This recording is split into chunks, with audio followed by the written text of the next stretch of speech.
Right, here we go. So this morning, bitterly cold out again, pouring down, frost, ice, snow, blizzards, tornado, you name it. And I'm tucked up in the garage today, so it's a little bit darker and a little bit more confined, but all I intend to do this morning is to get the shim sorted out for the input gear. That's the plan of action. This is the shim that was actually on it, or came off as the original. I've measured that, it's 3.64mm, and what they say is usually you can get away with putting the same shim back in, and if you have a look at the input gear, which I'll get in a minute, it's all a one cast unit, so there's not going to be much of a discrepancy in the tolerances of it. So I'm still going to check it. I do have a shim pack which I bought. This is quite expensive what it is, oversized washers in effect. I think that was £30 for the input, and the centre diff shim kit, which gives you a selection of different shims. It is a necessary evil, so I'll be disappointed if I can actually use the same shim. I'm half hoping I can use one of the new ones just to justify the cost. So let me get the input gear, put this in, and we'll take it from there. These are slave bolts I've got. I found these amongst part of the gear that I've disassembled. I'm not sure what they're off at the moment. I think it just held part of it to the maybe to the gearbox, not sure. But you will be able to find it. You don't need anything fancy, but you can't use the originals because obviously you're not going through the external plate. So don't go too long as well, because these are kind of captive or closed up, and you will punch through them if you drill something too long in there. So let me get the input gear and we'll take it from there. Here we go, one input gear. It goes that way in, as best I can describe it. So you've got these serrated edges, which are going to be at the top, and the bearing, which is flush to the end. And you can see what I mean about it. This is a cross-drilled one. Some of the older ones aren't cross-drilled, and they cause a lot of trouble as regards the joints and splines drying out. This is cross-drilled, 2002-ish I think it is. It's all original parts. So you can see that he's going to drop in. You can see the tolerances, there's not going to be much different, so the shimming is going to be pretty close. I can understand why people say it's going to be close to what it was before. So let me drop this in first of all, not literally. That goes in there.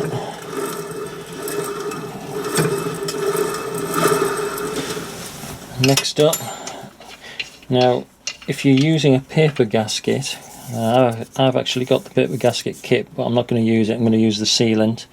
I just think you get a better join with that, and it's easier to set this actual shimming up as well. But if you are using a paper gasket, you have to put it on at this stage to get your measurement. But I find there's a good chance you're going to damage it by putting it on and taking it back off.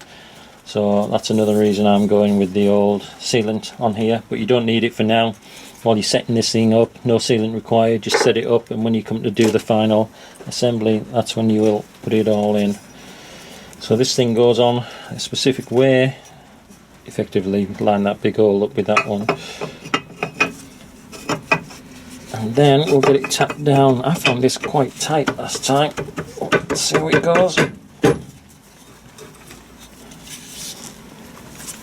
have to give him a tap to encourage it.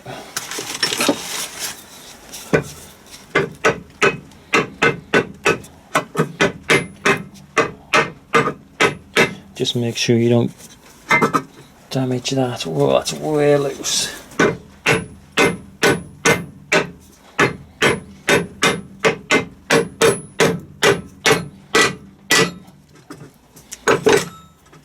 can see without the actual spacer in. See, it's going to be quite hard to measure this now because it's got lateral as well as vertical. We'll do our best and see whether we can get somewhere near. Right, let me get some of these in. And then you need to torque these down to what this thing will be torqued down to at the end, which is 25 Newton meters. So let me get these in and torqued up.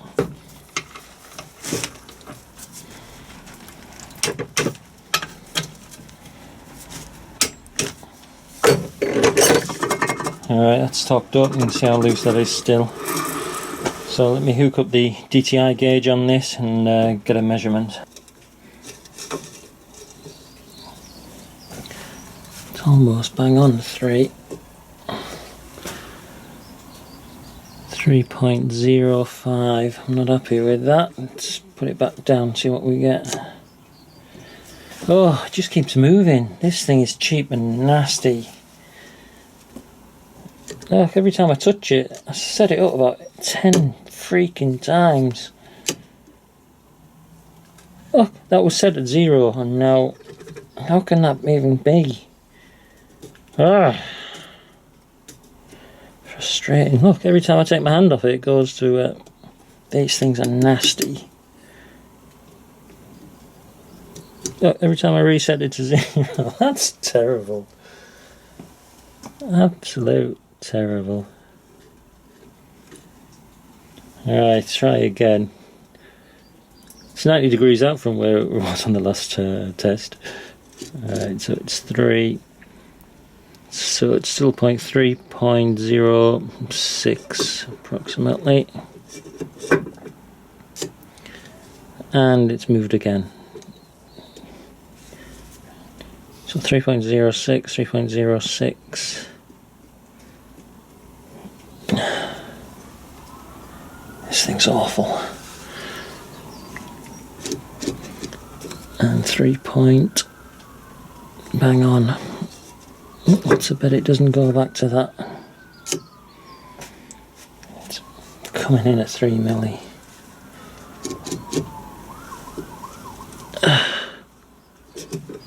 And 3 millimeters in my world. The problem is it's not sitting square. Let me go one more go.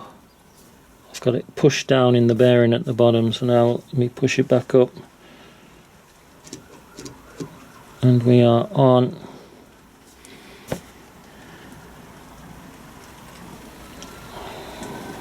Again, 3.1 this time.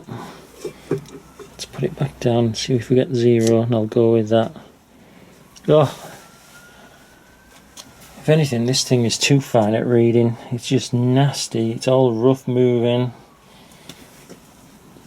So it's around, it's between 3.06 and 3.1. Alright, one last freaking go on this thing. Get that pushed down. Get that zeroed in. Even just a slight touch and it's out of sync again. Alright, there we go. I know it's 3 millimeters and 3.06 again. I'm going with that. Oh, what a faff on that is. 3.06 millimeter shim of some description, and then I've got the float to go on that. So let me have a look around. Right, so after a bit of faffing on, and I do mean a bit of faffing on, I've managed to get a combination of shims that'll work. You have to use as few shims as you possibly can, but unfortunately I've got a 4-banger going on here. But it gives me a good range between 3.06 reading that I was getting and the 3.10. So we'll try it on and we'll see what sort of float we've got after that. I'm hoping I'm going to be pretty close with this thing. So there's all the spares. Get those to one side and we'll back these off, and then we'll get this thing tapped off again. It's quite tight in there, that, so it's going to need tapping back off. And then I'll put the shims in, at least I'll knock the bearing out, put the shims in, bearing back in, and it's quite a laborious process, but you've got to get it right. So let me get this off and let me get that bearing bashed out.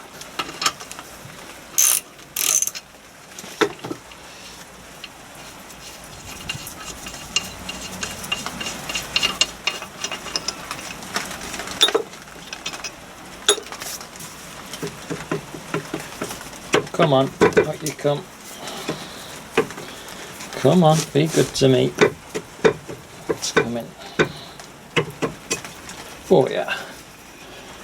Right, so it's a case of knocking this track back out, which wasn't that bad actually. I'm going to have to find somewhere clean to do it. You need to make sure you keep these tracks as clean as you possibly can. I'm not happy with that. Here we go, this one is a better one.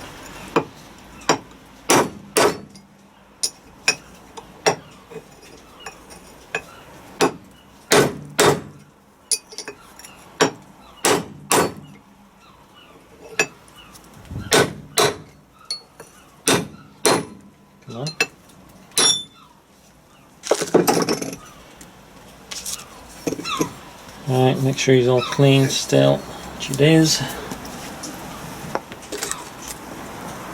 And get the shims in.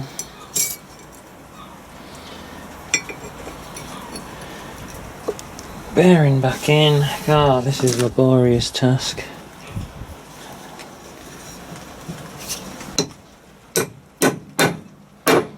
I just worry the more times you take this bearing out, there's more chance you're going to damage the edges of it. I'm always wary of hitting it with a hammer, but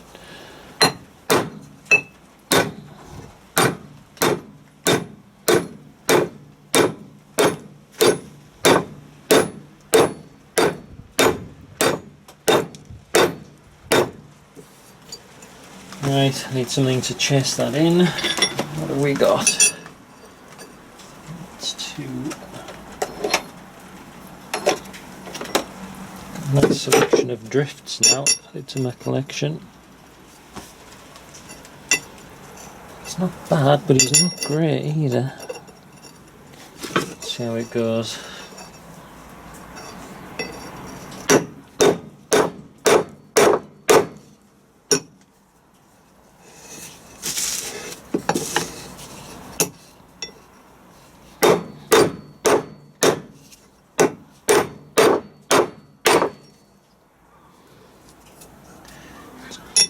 Going.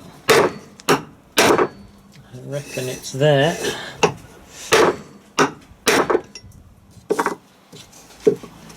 It's got the right sounds.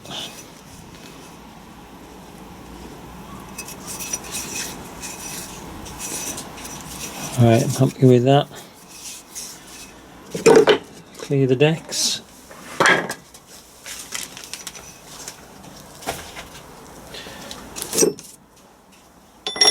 Oh, I can't tell you how cold it is.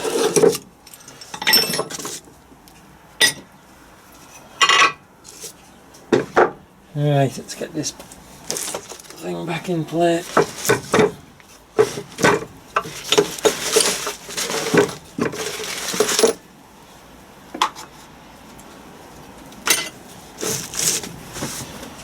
Alright, so the process begins again.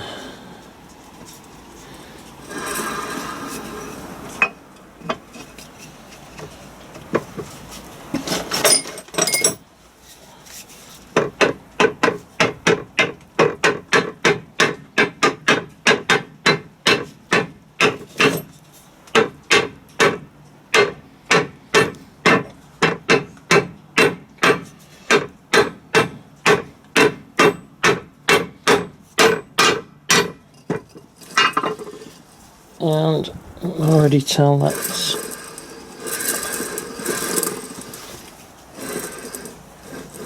makes some terrible noises when it's not oiled up properly. Right, let's get it torqued down again.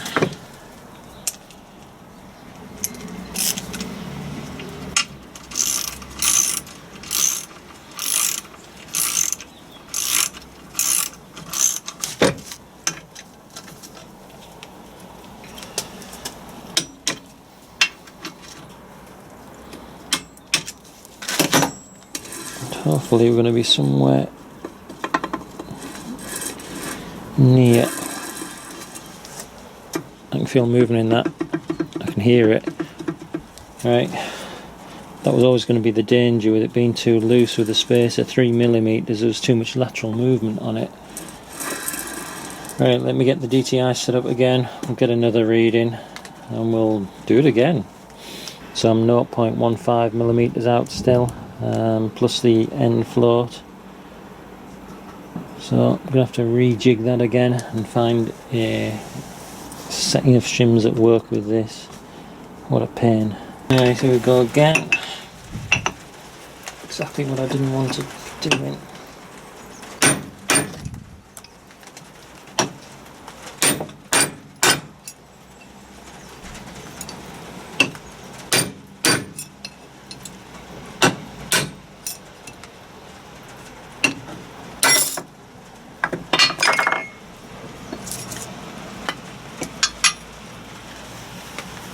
Alright, let me go do some more measuring.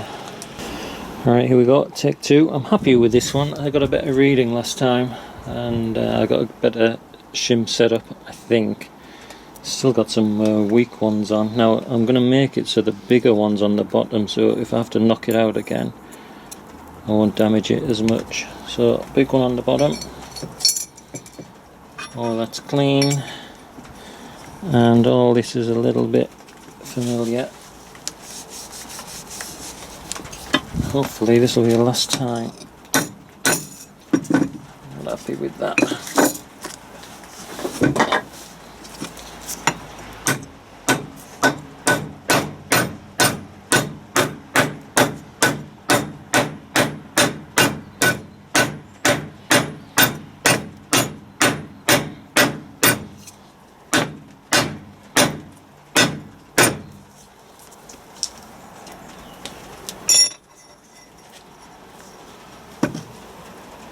Can't remember if this is the one I used to drift it in last time. I had a good drift going on. Let's go with him. I'm not happy with it, but let's go with it.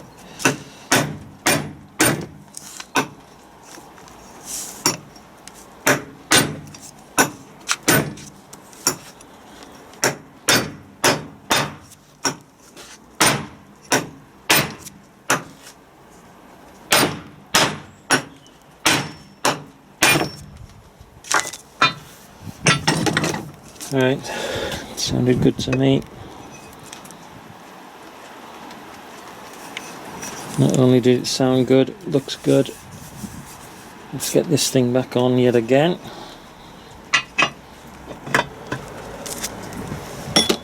And see what we've got.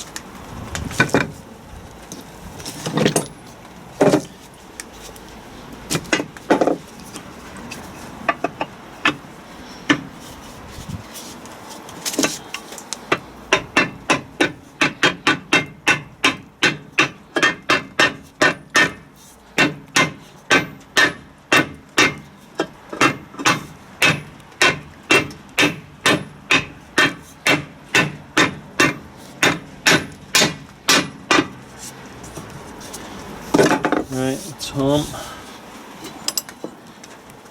So it's hooked up, and hopefully this will be good. And I'll go in and get a warm because it is freezing.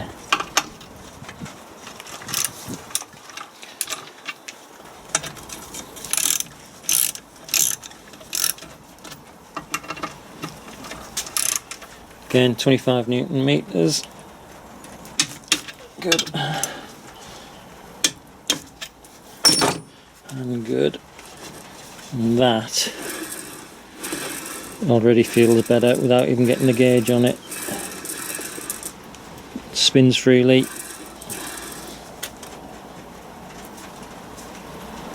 I am happy with that. I'm not even going to measure it. No. Yeah, that's perfect. No movement. Free spinning. It sounds a bit grungy at the moment. That's just because I haven't oiled it up.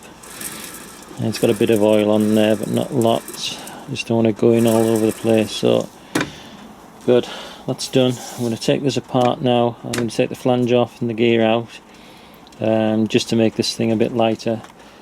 And then I can go and sort the differential side out and sort the float on that, and then once I've got that done, it'll be pretty much home running, downhill all the way, and get all the gasket sealant on as well. So let me take all this apart and then we'll move on to this side.